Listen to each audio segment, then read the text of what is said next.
I have a great pleasure in welcoming His Excellency Mohammed Shia Al-Sudani, Prime Minister of the Republic of Iraq, and I invite him to address the Assembly. Bismillahir Rahmanir Rahim. In the name of God, the most gracious, the most merciful, Mr. President of the United Nations General Assembly, Your Excellency, the Secretary General of the United Nations, ladies and gentlemen, may God and peace blessings be upon you all. First, I would like, and on behalf of the government and people of Iraq, to offer our sincere condolences and our solidarity to the Kingdom of Morocco and the State of Libya, government and people, over the catastrophe of the earthquake in Morocco and the floods in Libya. And we ask God Almighty to grant peace to the families of the deceased and a quick recovery to the injured. Mr. President, I come to you today bearing the salutations of the Iraqi people. Iraq was among the 50 states that founded this important organization 78 years ago.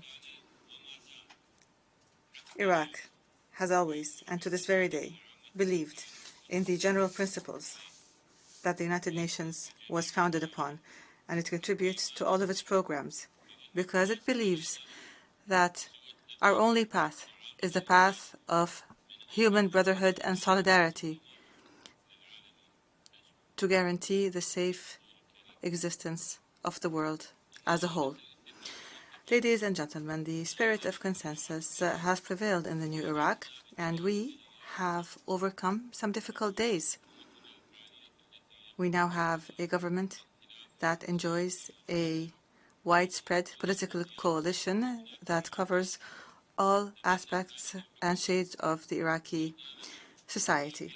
This government has adopted a comprehensive and ambitious reforms programs to correct our path and to regain trust in the political system and to offer a dignified life to our citizens and to secure their future and build a capable and strong Iraq. On this path, we have adopted a program with crucial priorities that reflect issues that must be implemented without delay and which relate to the basic needs of our people. These priorities include employment opportunities, overhauling the services sectors, poverty eradication, raising the standards of living, fighting corruption, and enacting comprehensive reforms economically and in the sectors of management, finances, and banks, in order to overcome the obsolete legacy of previous management systems that were unable to keep pace with changes and global advancements. We have made important strides in this direction and in record time. The investment climate in Iraq has developed and has opened up to the global economy and to fruitful partnerships. We have signed many agreements in a variety of sectors. Iraq has become a safe environment that attracts investors to opportunities that are filled with promise. Iraq continues to be an important oil state. It is a pivotal state in the global energy market. It offers opportunities and projects and businesses of extreme importance in this field. We have launched the Road to Development project. This pioneering project is one of the most modern projects in the region. It is a vital land corridor that connects essential economic parts in our developing area. It is the best path for trade and economic exchange in the region. It is important in the field of transport and economy. This project is a strategic Iraqi vision, a vision of connectivity and outreach to the world, and positive economic interaction. Many international organizations have issued reports citing the spread of corruption in Iraq. We have diagnosed this disease, and we have named it the corruption pandemic, making combating it the top of our priorities. We are tracking down wanted persons wherever they were, and regardless of their ranks and affiliations. We have surrendered them to the judiciary, the Iraqi judiciary, so that this disease can be stamped out. Here, we ask our friends and our partners to help us combat corruption in all its stages. We ask them to facilitate pursuing those who perpetrate corruption. We must all work together and cooperate in combating corruption. We must return the money that they have stolen, because we believe that there is a symbiotic relationship between corruption and terrorism, and this is what we all want to fight. Esteemed delegates, we have established an independent and balanced foreign policy that is targeted towards cooperation and that is based on bringing views closer together and focusing on commonalities.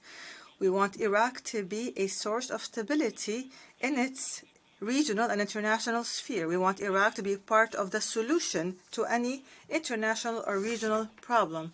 We want Iraq to be an enabler of understanding and cooperation.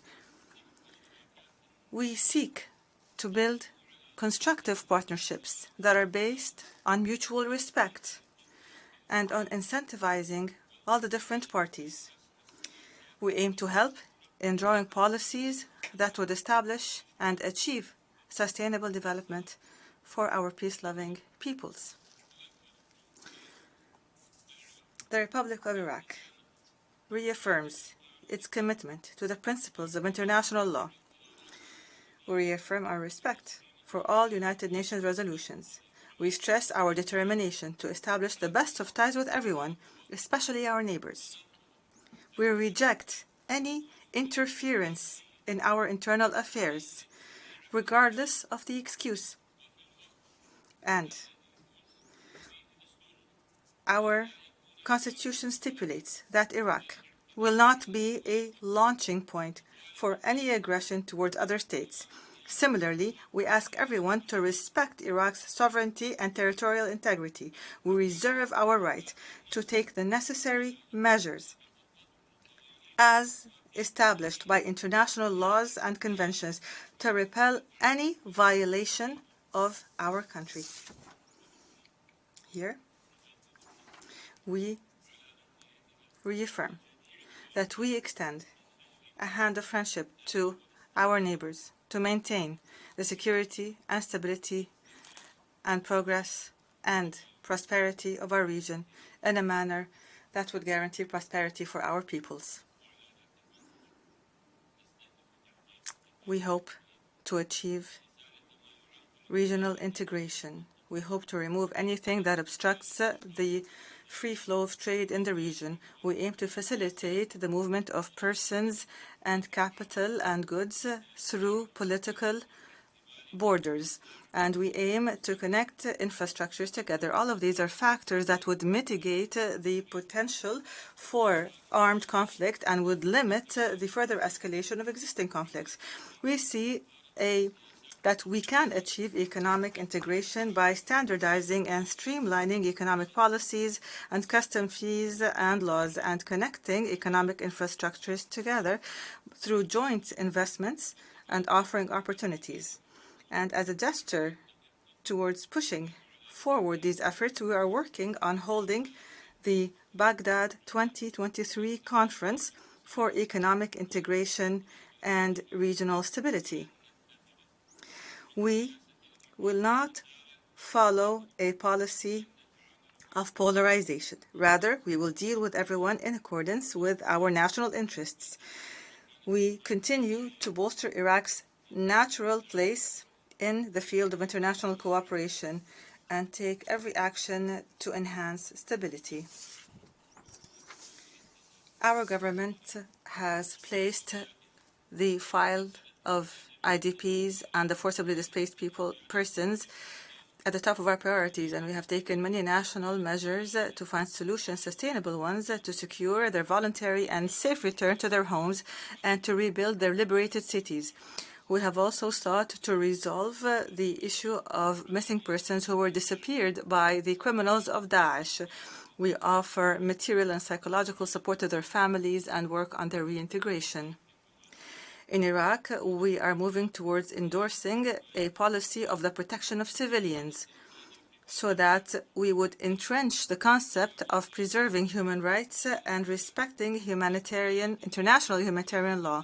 We train our security forces and we monitor their performance in the field of protecting civilians, especially in terms of any mistakes that are committed in armed conflicts. We also seek to protect civilians during natural disasters. This would make Iraq the first state in the Middle East that adopts such a policy and creates an environment of cooperation between security forces and the citizens. We are making steady progress towards holding local elections in the governorates towards the end of this year, after a 10-year hiatus. These elections are a pillar of decentralization in Iraq. They are an important part of the resilience of the governance system and state establishments. The federal government, through its comprehensive and multiple programs, enjoys the best of relations with the region of Kurdistan and all of the governorates of Iraq on an equal footing.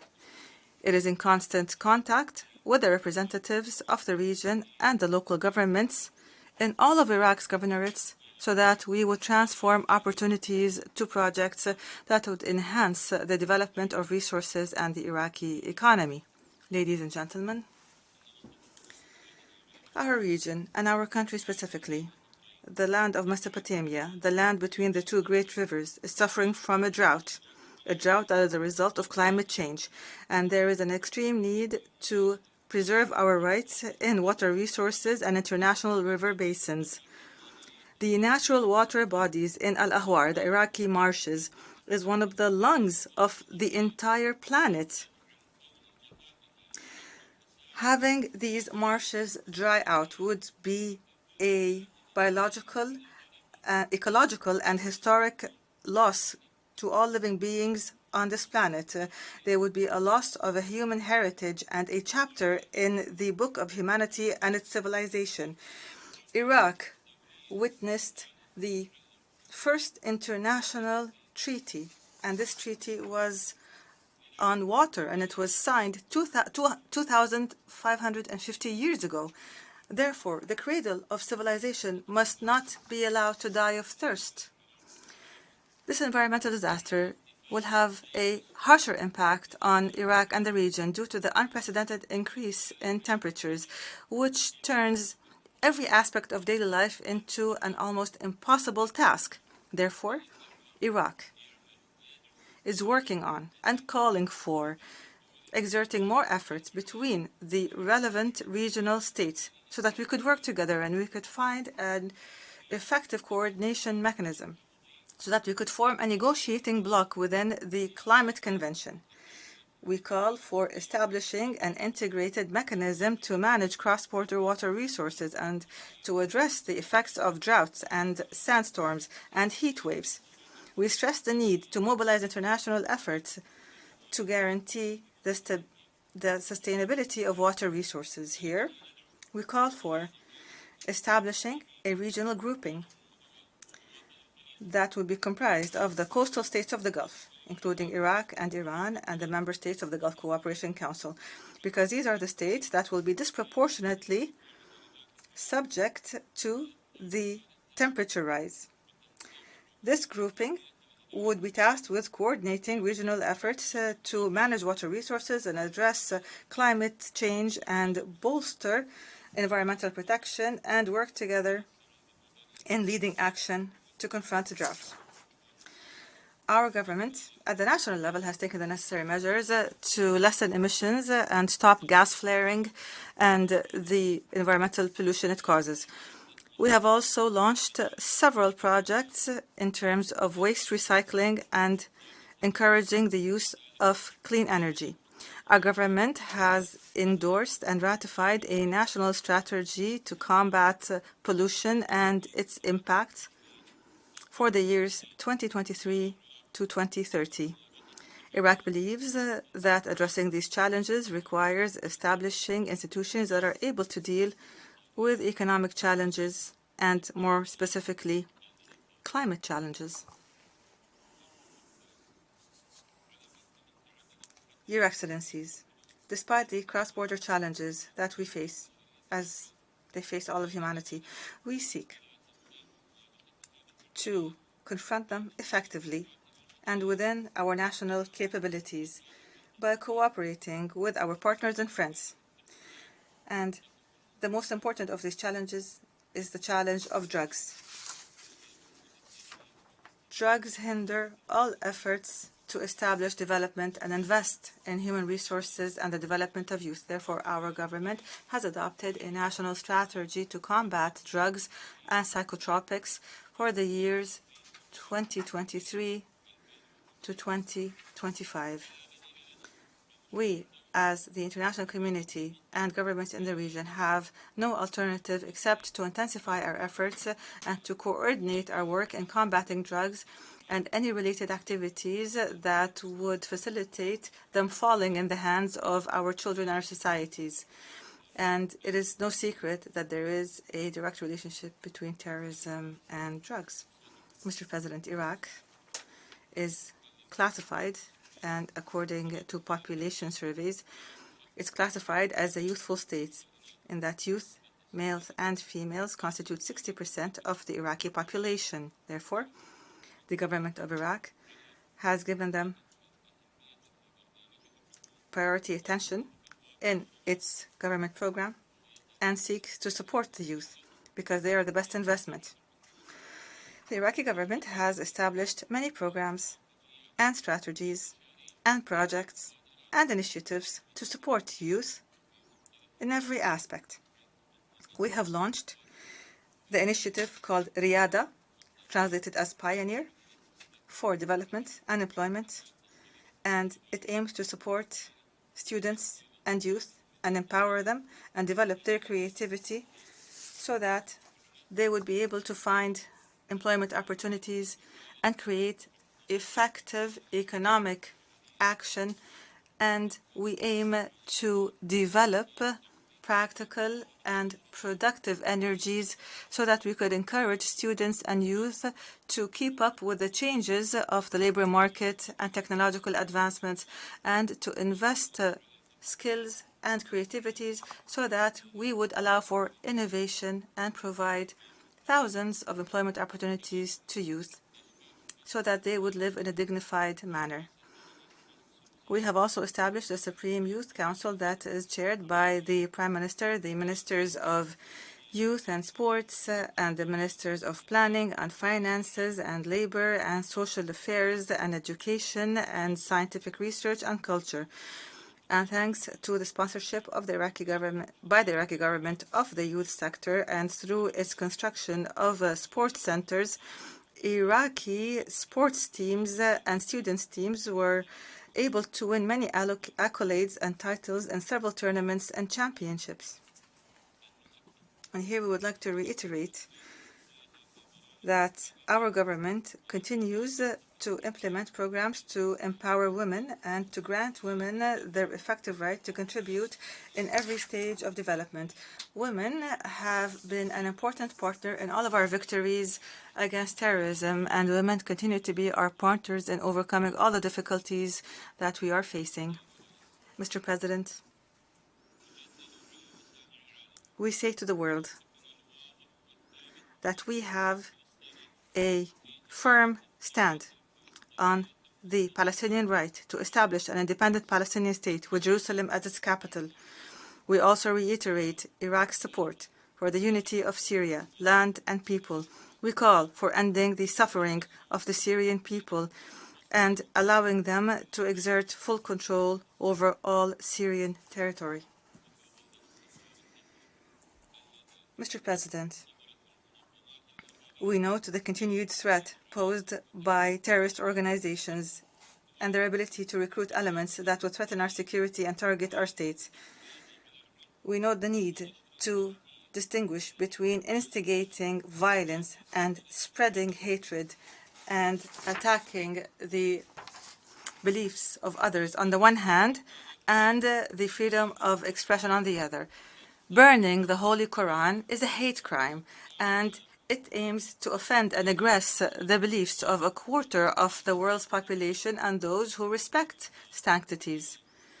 This cannot be marketed as freedom of expression.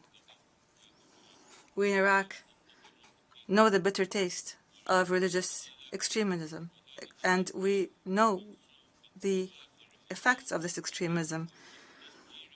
And such actions are the main ingredients towards creating such extremism and encouraging it. And terrorist Daesh is the best example of this. In closing, time has come for Iraq to regain its natural place in the international community after its glorious success in combating terrorism on behalf of the world. And the defeat that we have established with the help of friends and partners, we defeated this terrorism. The people of Iraq have registered and have made immortal epics in battling the most vicious of crimes. And here we would like to note the wise guidance of Grand Ayatollah Ali Al-Sudani and his blessed edicts. And we note the valor of all the security and military forces of Iraq in these victories and in their efforts to establish the basis of social peace. With this spirituality, Iraq has become safe and stable, and we will work through productive diplomacy so that Iraq would become a center where brothers and sisters and friends and partners meet to build a region that is safe and prosperous, that serves all of our people. Iraq now enjoys the strength of its resources and its geographic location and the will of its people who confront challenges and who has emerged victorious as always. I thank you for your kind attention. Peace and God's blessings be upon you. On behalf of the General Assembly, I wish to thank the Prime Minister of the Republic of Iraq for the statement just made.